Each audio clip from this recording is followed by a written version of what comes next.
Welcome to my channel, Sensitive Sojourner. My name is Ida, and I am a spiritual educator and seer. So welcome. Let me not. I was going to sing welcome to my channel. Only people who know the movie She's Gotta Have It, which is a lot of people probably, but you have to know She's Gotta Have It. Not She's Gotta Have It. What is it called? She's the Man with Amanda Bynes. Then you'll know what I'm talking about with that welcome intro. Anyways, so I'm talking about the different ailments that come with the different signs, right? So in your astrological chart, you want to find the sign and then look at the house that it's in and what planets you may have in that house. And then it can kind of help you understand different ailments that you may deal with from time to time, and the things that might be causing the ailments, right? Because it's like the house that it's in can be the themes of the things that might cause these ailments in one way or another. And it's funny, I love this, and I think, especially for Tauruses, it's like because Taurus is ruled by Venus, like if you have a lot in your chart, there will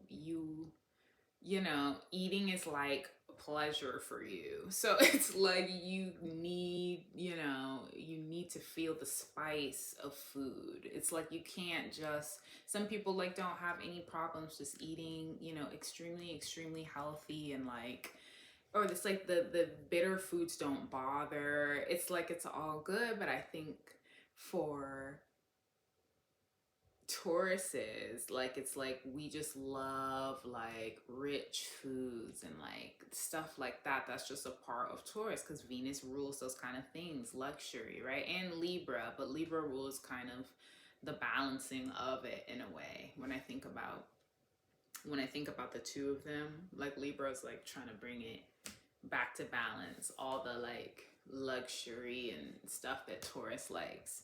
So Taurus rules the neck, and it also rules the bottom lip, the lower jaw, the base of the skull, and the ears as well. So, yeah. So let me tell you about the ailments first. We have abscesses. I'm thinking dental abscesses. I don't know if they can be in other parts of the body also. Probably, right? But like dental is what I was thinking. A cough, a coarse cough, wanting to eat a lot of sugary things, like I was saying. Also, the gout. I always say the gout, but it's just gout. Gout. Pisces also rules gout because of Pisces rules the foot too. Glandular swellings in the neck. And then sometimes intuitively, I feel like this is connected to the ears. And so since Taurus also rules ears, clogging of the ears, going on planes and notice your ears clog, which is also an Aries thing, right? Because of the head. The mumps, tonsils, tonsillitis, those kind of things. Vocal disorders and speech impediments. Neck vertebrae issues. You might find you get a crook in your neck when you sleep often, or just you feel like your neck is like not, maybe, struggling with feeling like your neck is well stretched.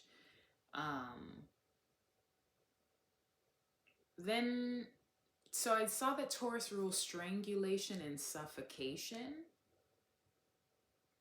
So sometimes I feel like when we have a heavy sign in our chart, or I have a lot of one sign in our chart, then we are vulnerable to these, we're more vulnerable to these particular themes in our life, right? So I'm like strangulation and suffocation. I just feel like it's like, be careful of your neck, you know? You want to look out for it and like care for it, especially if you have a lot of Taurus, or if you're just experiencing neck problems in general, right? Hoarseness of the voice. Tauruses usually have like smooth voices, you know, kind of like soft, alluring voices, I've heard people say.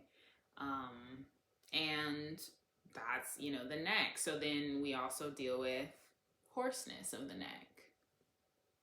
And then also endurance. I learned that Taurus rules endurance. So I was thinking endurance of the voice, like when you get tired, you're talking for a long time and then you're just like out of energy. But then also, I'm wondering if it rules body endurance as well. Yeah. And then I also saw, so greed. I don't know if I would count greed as an ailment, but greed. And then what else did I write?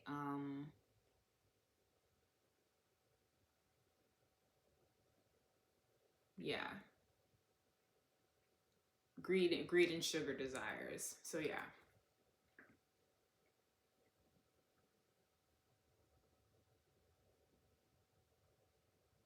So sit with that. Those are all the ailments. Hold on.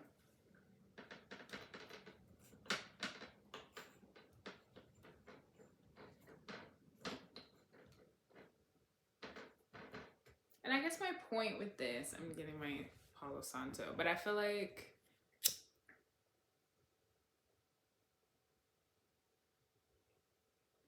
I think you get what I mean. Like, I mean, I'm just trying to, you know, I'll say that this isn't the same as, you know, really having a big issue that needs like a doctor's advice or anything like that, right? But just that it's good for, what is the word that I'm looking, prevention, right? It's good for prevention and management.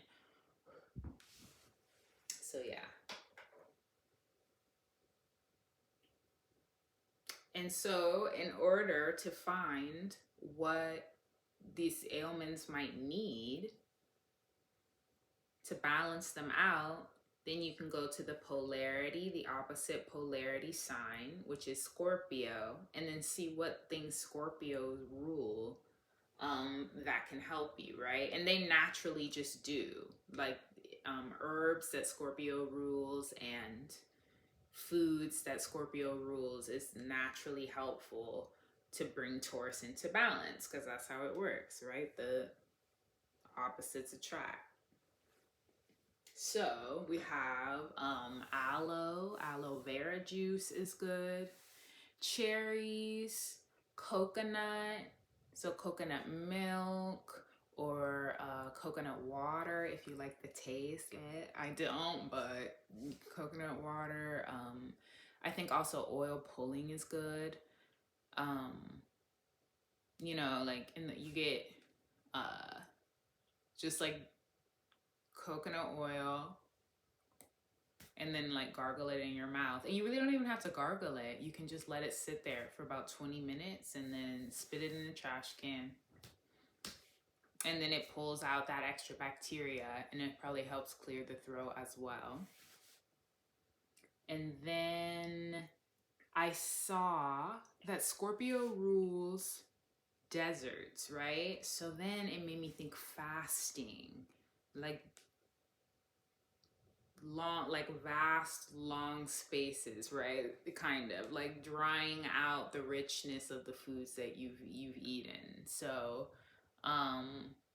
intermittent fasting maybe, or even like I don't know, a 3-day fast if you do that, you know, if you're like that deep into fasting. But intermittent is really like a good way too.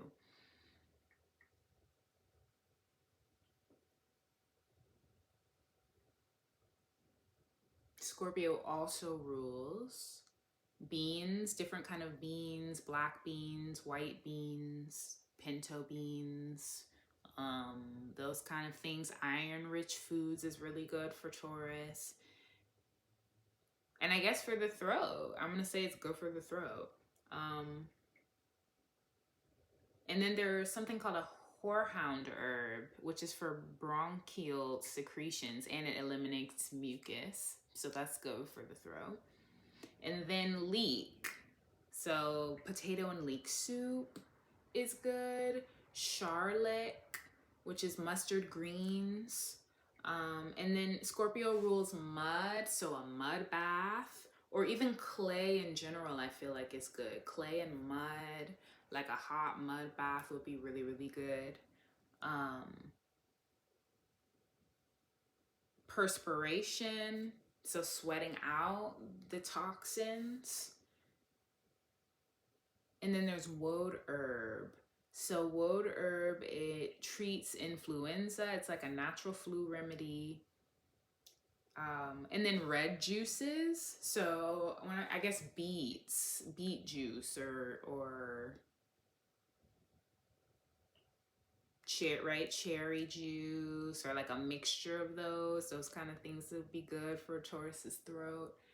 And then wormwood. And so this is interesting. I learned that wormwood is one of the herbs in absinthe, which is a drink that gives people hallucinations, right? So that was cool to me. And it's apparently a very universal cure kind of herb. So wormwood, look that up. I just saw that at 11:44, so I feel like wormwood maybe is important for like the healers right now. I look more into that. And so you can do it as a tincture, right? Like put it in 80 proof or something like that, and then let it sit. And there was actually, it's interesting, I saw a video, I don't remember the YouTuber's name, but he was in somewhere in South America where they make this drink that is supposed to heal all ailments, and it's basically just like a bunch of different herbs mixed in to 80 proof, and then it sits there. It might not be 80 proof, but some type of like strong alcohol. I don't think it's 80 proof. And then like let it sit, and like that's what everyone drinks. And in some places they mix it in with like marijuana or something like that, or in one they even put cocaine in it, right? So it kind of goes from like, I don't know, a party drink, but then also curing ailments because it had so many different herbs in it. So maybe I can put that in the description. And then the last one is bitter foods in general. So, right, if Venus is the sweet foods, the luxury rich foods, then like, you know, the bitter foods obviously will help balance out any Taurus like ailments.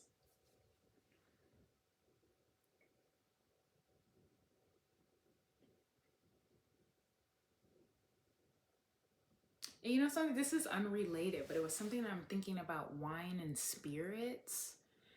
Like the fact that they're called spirits, and how you can be like, how you're affected by alcohol, right? Like it's because I feel like it brings in certain spirits, and that's why it's called spirits. But I thought that was just really interesting from a spiritual perspective. I'm like, oh, because I always wondered why was it called that, wine and spirits? But it's like, I feel like you're literally drinking like to bring the spirit out of you.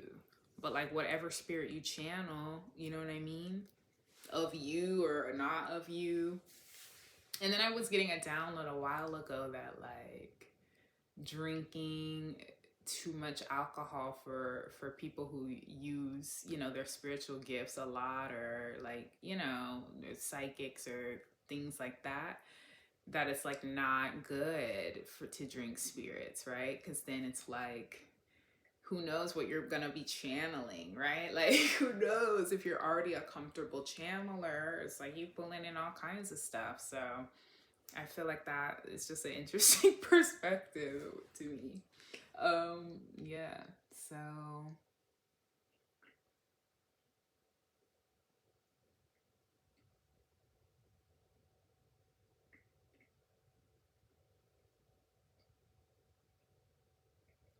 So like, okay, let me give an example for a house. Let's say you have, and then right, and then I gotta do a planet too. So maybe you have the moon in Taurus in the fifth house. Let's just say that the moon, your moon sign is in Taurus in the fifth house. So the moon rules emotions. It rules. Oh, look, I have my book right here. I want to look for another thing. It's kind of like your intuitive energy, right? Your intuitive nature, your feelings. It's a very feminine. It's a feminine planet. So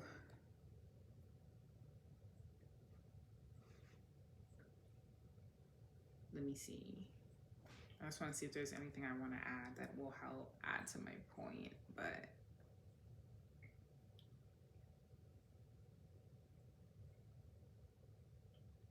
okay, yeah. So it rules clairvoyance, consciousness, crescents, which is in, so like a crescent moon, I guess. Curiosity, those kind of things. Digestion, digestive organs and troubles. The moon rules that. Embarrassment, which is interesting. I'm just seeing. Right? So you have your moon sign in Taurus, which is so, and I talked about Taurus energy, and then it's in the fifth house. And the fifth house is the house of like pleasure and creativity and those kind of things, right? So someone that had that placement might deal with extreme like greed is what I would want to say. Like Nine of Cups in reverse energy.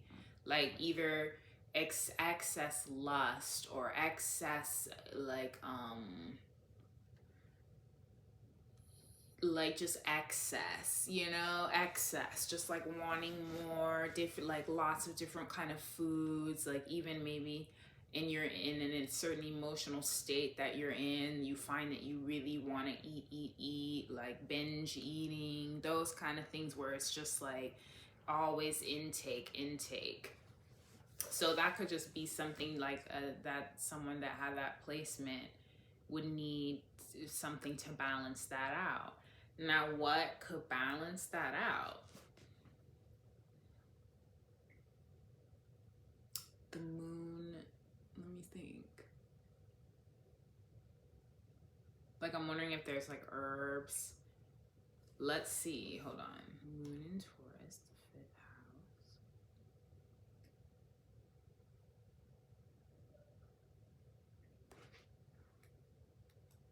Give me a second. It's almost like it feels like a mathematical equation sometimes.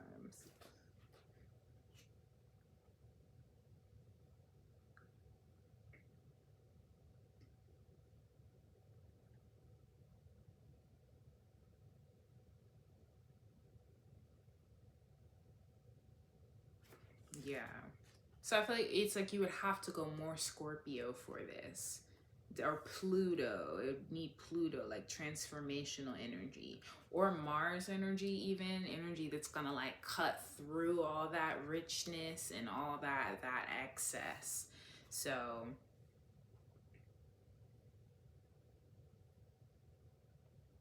but maybe even I'm seeing Pluto rules lust, right? So that's one of the things that it rules. So honestly, I still feel like that just shows you're on the right track, right? Because it's like that similarity to pull into balance, if that makes sense. Pluto rules Myrrh. So,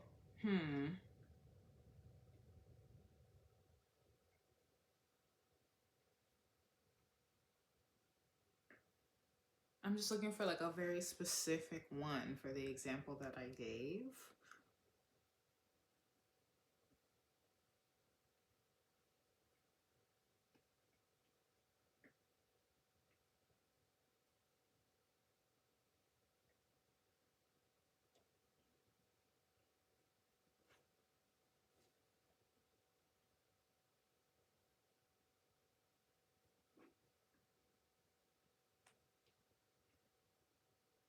Okay, Pluto rules regeneration, spiritual and mental, right? So for a situation like that, you would need kind of to regroup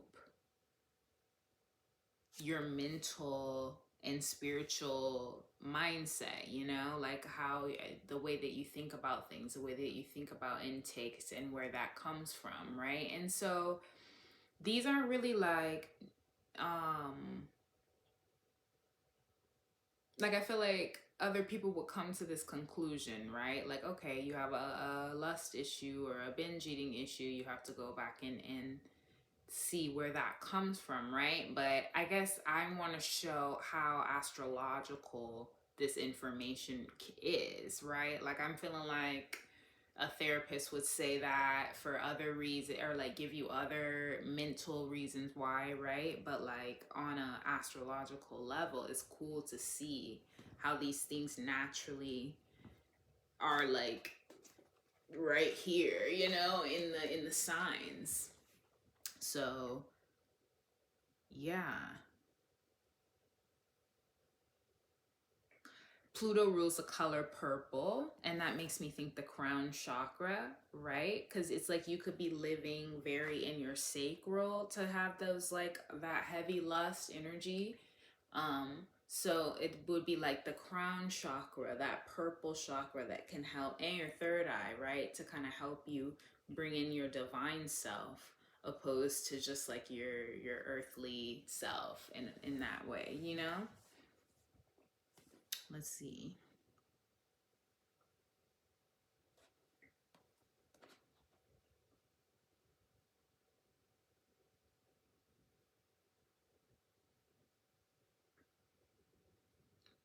Pluto rules passion,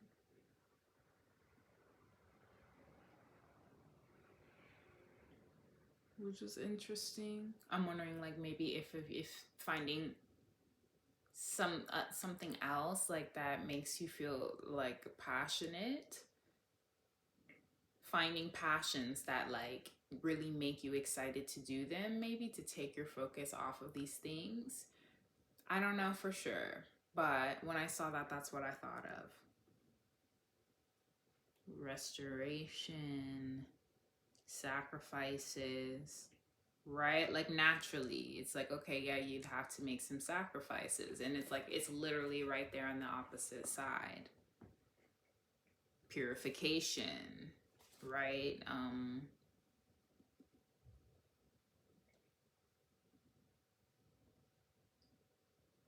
I'm thinking purification, fasting. I'm also thinking, I don't know, colonics or what am I thinking of when you do like a cleanse, right? Like a, yeah, like a cleanse also. Yeah.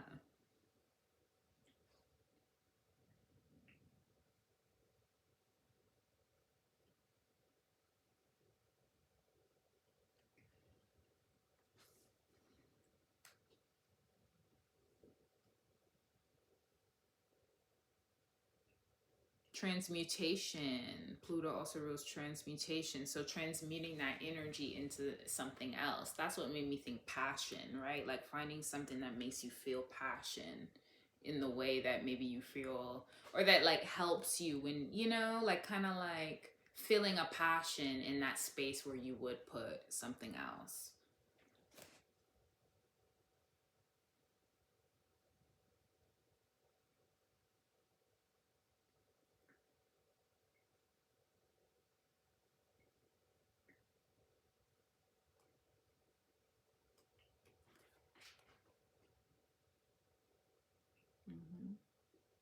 Zinc.